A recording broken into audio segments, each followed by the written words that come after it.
औज़ुबिल्लाहिमिनश्शैतानिर्रजीम अस्सलाम वालेकुम। उम्मीद करता हूँ कि मुझे सब देखने वाले खैरियत से हैं।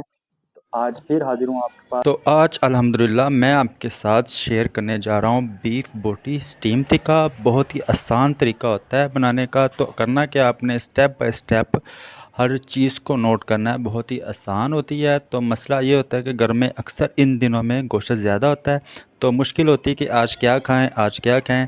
तो मैं आपकी लिए आसानी पेश करता हूँ। अब आप आज ये वाली रेसिपी बनाएं, बहुत ही मज़ेदार ये रेसिपी बनेगी। इतना टेंडर ये हम बीफ बनाएंगे आज, इतना सॉफ्ट और जूसी। तो आपने अगर चैनल पे नहीं आया तो इसको सब्सक्राइब कर दें, लाइक कर दें और एक प्यारा सा कमेंट्स करके बताएं मुझे। अच्छा, चीज़ें आपने देख ली तकरीबन। बगैर हड्डी के हमारे पास गोश्त है, 1.5 किलो हमारे पास गोश्त है बीफ का। तो बगैर हड्डी के हमने इसको अच्छी तरह साफ कर लेना। चर्बी वगैरह जो इसमें नज़र आ रही है इसको भी हमने उतार लेना थोड़ा सा अच्छी तरह से। इसको पहले तो हमने धो लेना। उसके बाद इस तरह का हमें एक बड़े साइज़ का बाउल चाहिए। तो अब आपने स्टेप बाय स्टेप नोट करते रहना है कि क्या क्या चीज़ें मैं ऐड कर रहा हूँ। तो पहला स्टेप हमारा ये है कि बीफ को हमने मैरिनेशन करना है। तो वो चीज़ें आपने देख लेनी है। अच्छा जी, पहला स्टेप ये है कि इसमें 1 गिलास छोटा पानी ऐड करेंगे। अब जितना पानी इसमें शामिल करेंगे उतना इसमें शामिल करेंगे विनेगर, जिसे हम सिरका कहते हैं, वो भी ऐड कर देते हैं। 3 टेबल स्पून इसमें अदरक लहसुन पेस्ट, 3 टेबल स्पून इसमें शामिल करेंगे नमक। तो इस तरह अगर आपको अंदाज़ा ना रहे तो आपने इसको अच्छी तरह मिक्स करके तो चेक कर लेना है। तो थोड़ा सा नमक तेज़ होना चाहिए। अब हमने इन तमाम मसालों को अच्छी तरह से मिक्स कर लेना है। अच्छी तरह मिक्स करने के बाद इस कंडीशन में आप इसका नमक टेस्ट कर सकते हैं। तो नमक थोड़ा सा तेज़ होना चाहिए, यानी कि ये सिरके का भी जायका आएगा आपको, अदरक लहसुन पेस्ट का भी जायका आएगा, पानी का, यानी कि जो जो मसाले इसमें डाले सबका एक जैसा जायका आना चाहिए। तो इन तमाम चीज़ों को अच्छी तरह मिक्स करने के बाद जो हमने पीसीस कर लिए हैं बीफ, उसको इसके अंदर शामिल कर देंगे।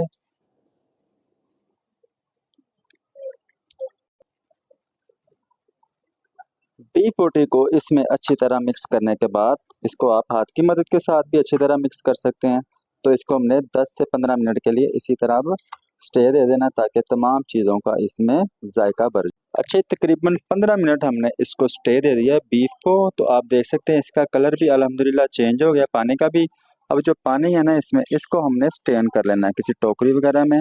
तो तब तक मसाला रेडी कर लेते। पहले मैं इसको स्टेन करूँगा।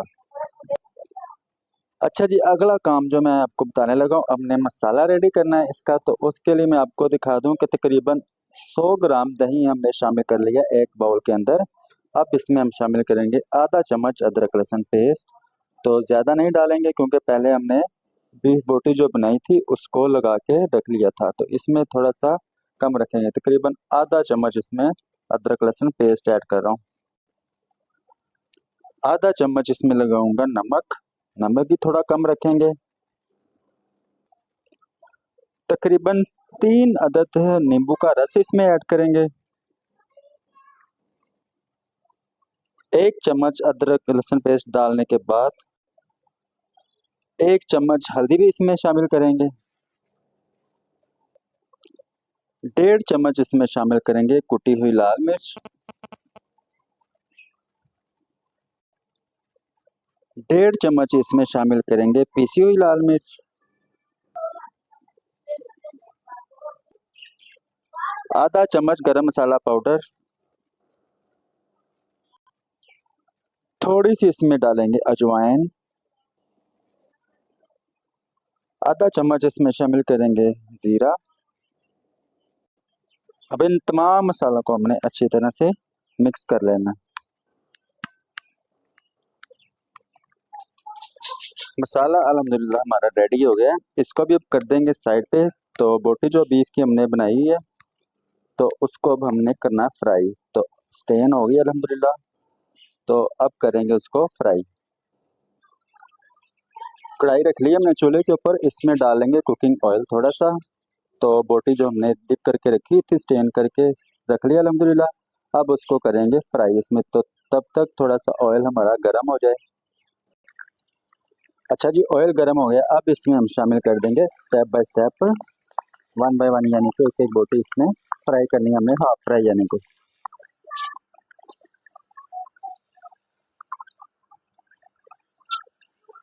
अच्छा जी, कुछ इस कंडीशन में हमने इसको निकाल लेना, तकरीबन 5 से 7 मिनट हमने इसको फ्राई किया। अब निकाल लेते हैं, जो बकाया हमारे पास पीसेस बचे उसको भी फ्राई कर लेते हैं, तो इसको थोड़ा सा ठंडा कर लेते हैं निकाल के। अब इस तरह की टोकरी में हमने इसको स्टेन करना है, तो स्टेन भी हो जाएगा, इसका जो घी है वो भी निकल जाएगा, और ये थोड़ा सा ठंडा भी हो जाएगा इस तरह से ना। अच्छा जी, अगला काम हमने ये करना है, एक पतीला हम लेंगे, उसके अंदर एक इस तरह का स्टेमर रख देना हमने। तो तरीकाकार मैं आपको दिखा देता हूँ कि स्टैंड जो होता है ना इसमें, वो अक्सर घरों में होता है, वो आसानी से आपको मिल जाएगा। पहले तो हम इसमें पानी शामिल कर लेते हैं, तकरीबन 2 से 3 लीटर पानी इसमें शामिल करेंगे। इसके साथ ही ऐड कर देंगे इसमें थोड़ी सी दालचीनी, बड़ी इलायची और बादियान का फूल, और ये चीज़ें सिर्फ खुशबू के लिए है। अब हमने वो नींबू भी ऐड कर देना जिसका हमने रस निकाला था, तो ये भी नींबू ऐड कर देते हैं, इसकी खुशबू बहुत प्यारी आएगी। अब हमने ये स्टैंड रख के, तो ये पानी गर्म कर लेते हैं, तो चूल्हे पे हमने रख दिया, इस पतीली को आग लगा दी है, तो इसको पहले थोड़ा गर्म कर लेते हैं, और जो बीफ हमने रखा हुआ तब तक वो भी ठंडा हो जाएगा। अगला स्टेप हमारा ये है कि बीफ बोटी जो हमने करके रखी थी अल्हम्दुलिल्लाह वो अच्छी तरह से ठंडी हो गई और स्टेन भी हो गई। एक बाउल रख लेंगे अपने पास, और मसाला जो मैंने आपके सामने रेडी किया था वो भी अपने पास रख लिया। अब ये जो बोटी है हमारे पास, इसको हमने एक बाउल में डाल के, जो मसाला हमने रेडी करके रखा हुआ है तो ये इसके ऊपर लगा देंगे। तो ठंडे करने का मकसद ये होता है, इस पे मसाला अच्छी तरह से चिपक जाएगा। कुछ इस तरह से हमने इसको मसाला लगा के अपने पास इसको रख सकते हैं। अगर आपके पास टाइम है तो इसको आप अच्छी तरह से ढक के, यानी कि इसके ऊपर ढक्कन रख के तो फ्रीज़र में रख देंगे। इससे ये होगा कि मसाला जो हमने इसको मैरिनेशन किया है वो अच्छी तरह से इसमें जज़ब हो जाएगा। तो मैं इसको तकरीबन 10 से 15 मिनट का स्टे देता हूँ ताकि मसाला इसमें अच्छी तरह जज़ब हो जाए। तो अगर टाइम ज़्यादा है तो आप इसे ज़्यादा टाइम भी दे सकते हैं। तकरीबन 10 से 15 मिनट स्टे देने के बाद अब हमें इस तरह का स्टेमर चाहिए एक, इसके ऊपर लगा लेंगे बटर पेपर। तो बटर पेपर अगर आपके पास नहीं है तो घर में अखबार या कोई कागज़ वगैरह आप वो भी लगा सकते हैं। अच्छा, ये बटर पेपर लगाने के बाद कुछ इस तरह से हमने इसके ऊपर जो बीफ बना के रखी थी बोटी, इसकी छोटे छोटे पीस, जैसे कि मैंने स्टेप बाय स्टेप हर चीज़ आपको दिखा दी थी, वो हमने इस स्टेमर में लगा दी है। तो कोशिश करें कि आप स्टेमर में भी थोड़ा थोड़ा सुराख कर लें, कागज़ के साथ जो कागज़ रखा है उस पे सुराख कर लें आप, ताकि जो पानी इसमें जमा हो वो वापस पतीली में जाए। अब खूबसूरती के लिए इसमें मैं डालूंगा तिल, वाइट तिल जो होते हैं, तो ये इसके ऊपर गार्निश के तौर पे बहुत खूबसूरत लगते हैं। तो अगर नहीं हो तो इसको आप स्किप कर दें। कुछ इस तरह से हमने इसके ऊपर वाइट तिल की गार्निश कर दी है। अब जो बटर पेपर ये आप देख रहे हैं कि हमने थोड़ा सा ज़्यादा रखा हुआ है, इसको अच्छी तरह से इस तरह डाल देते हैं, ताकि जो पानी वगैरह जब इसमें स्टीम हो तो इसके अंदर जज़ब ना हो। कुछ इस तरह से हमने इसको अच्छी तरह से कवर कर दिया है।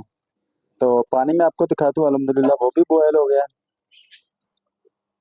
पानी आप देख सकते हैं कि वो बॉयल हो गया, और खुशबू इसमें जो मसाले हमने ऐड किए उसकी खुशबू भी बहुत प्यारी आ रही है। अब ये स्टीम करना है हमने, तो इस स्टीमर को इसके अंदर रख देते हैं। बीफ को हमने अच्छी तरह से ढाँप के इसके अंदर रख दिया। अब इसके ऊपर लगा देंगे ढक्कन। तो इसके ऊपर कोई वजनी चीज़ रख देते हैं ताकि अच्छी तरह ये स्टीम हो जाए। अब पहले 10 मिनट इसमें आपने आग तेज़ रखनी है, उसके बाद आग स्लो कर देंगे। तो तकरीबन टोटल टाइम इसको देंगे 45 से 50 मिनट।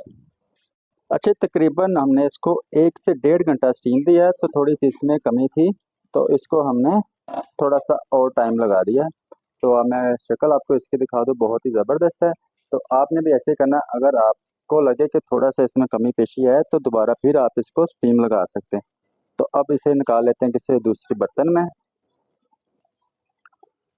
कुछ इस तरह से आप देख सकते हैं कि इसका कलर और सॉफ्ट तो ये बहुत ही ज़बरदस्त, ये आप देख सकते हैं कि बिल्कुल सॉफ्ट हमारी स्टीम इसको परफेक्ट लग गई है। तो इसी के साथ हमारी वीडियो होती है मुकम्मल। तो अगर तो आपको ये हमारी आज की वीडियो अच्छी लगी हो तो लाइक कर दें, दोस्तों के साथ शेयर भी किया करें। अगर चैनल पे नए हैं तो इसे सब्सक्राइब करें। तो मिलता हूँ अगली एक और ज़बरदस्त रेसिपी के साथ। अल्लाह हाफिज़।